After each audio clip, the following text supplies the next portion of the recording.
By ఎలక్షన్లో BRS కు అనుకూలంగా ఉండబోతున్నాయి. ఎందుకంటే 22 నెలల నుంచి కాంగ్రెస్ ఏమీ చేయలేదు.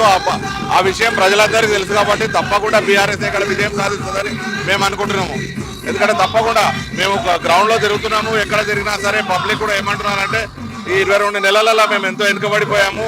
బీఆర్ఎస్ గవర్నమెంట్ ఉన్నప్పుడు చాలా బాగుండే, అదే మళ్ళీ రావాలి. అంటే ఈ ఉప ఎన్నిక వల్ల ప్రభుత్వం మారకపోవచ్చు, కానీ రాష్ట్ర ప్రజలు ఏమనుకుంటున్నారనే విషయం మాత్రం ప్రజలందరికీ, రాష్ట్రం అందరికీ తెలవడానికి బీఆర్ఎస్ తప్పకుండా గెలవాలి, గెలుస్తుంది కూడా. ఇక్కడ మైనారిటీలు కాంగ్రెస్ పార్టీకి ఓటేస్తారని వాళ్ళు చెప్పుకుంటున్నారు. మరి నిజంగానే కాంగ్రెస్ పార్టీకి ఓటేస్తారా? మరి మంత్రి పదవి కూడా వచ్చిందిగా. మైనార్టీలు కాంగ్రెస్ పార్టీకి ఓటేయాలంటే లాస్ట్ టైం ఎలక్షన్లలో అజారుద్దీన్ నిలబడ్డాడు. అజారుద్దీన్ ఎలా ఓడిపోతారు, గోపీనాథ్ గారు ఎలా గెలుస్తారు? అంటే ఇక్కడ మతము కులమని వీళ్ళు చెప్తున్నారు, కానీ మైనార్టీలు ఇక్కడ ఉన్న మైనార్టీలకు అందరికీ తెలుసు గోపీనాథ్ గారు చాలా అభివృద్ధి చేశారు. అందుకే కంటిన్యూగా 3 పర్యాయాలు దాదాపుగా 1,30,000 ఓట్లు మైనార్టీలు ఉన్నాయి.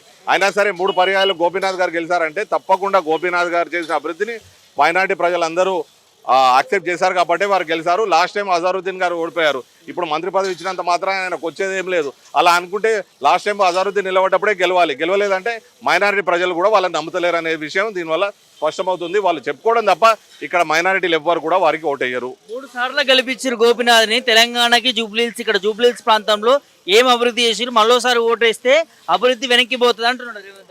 3 సార్లు గెలవడంలోనే తెలిసిపోతుంది అభివృద్ధి ఏం చేశారనేది. ఇప్పటి కాలంలో అందరు ఎడ్యుకేటెడ్స్ ఉన్నారు, అందరు చదువుకున్న వాళ్ళు ఉన్నారు. వాళ్ళు ఒకరిని గెలిపించడమే కష్టం. ఎందుకంటే ఒకసారి గెలిపిస్తేనే అతను ఏదో చేస్తాడు. అటువంటిది రెండోసారి కాదు, మూడోసారిగా కూడా గోపీనాథ్ గారు గెలిచారంటే అది మాటలు కాదు, అభివృద్ధి చేశారు కాబట్టి గెలిపించారు. ఇప్పుడు మనం నిలబడ్డ ప్లేస్ కూడా ఒకప్పుడు రోడ్డు కూడా సరిగా లేకపోయేది. ఈ రోడ్డు కూడా మన గోపీనాథ్ గారే వేశారు. కావాలంటే ఇక్కడ చుట్టుముట్టు వాళ్ళని మీరు అడిగి తెలుసుకోవచ్చు.